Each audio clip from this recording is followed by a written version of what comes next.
Hi, Dr. Lynette Louise here, the Brain Broad, talking to you about my most recent book, In Search of Teressa.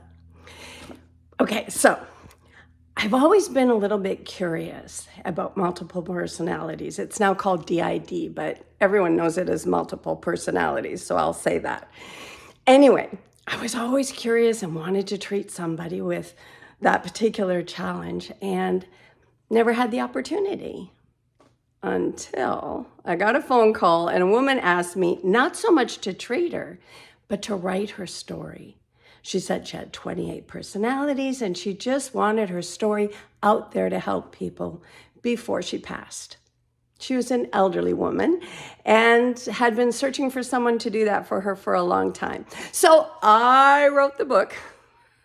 I actually lived with her for a couple of years. I wrote the book, but since I'm also a therapist, I couldn't help myself.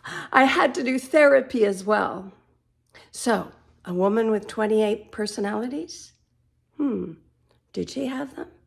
You'll have to read it to find out. But what I can tell you is if you read this book, you will learn about memory, about how it shapes your present day, how it shapes your emotions, and how if you get in control of your memories, you control your future and your present.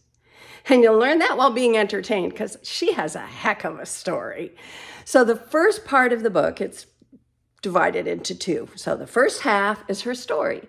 And the second half is my story of trying to figure out how to help Teressa, how to be in search of the real Teressa on the inside and bring it out.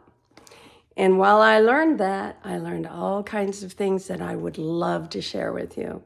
For example, how to pick the proper therapist, when to go for therapy, when to trust a therapist, and when to trust yourself.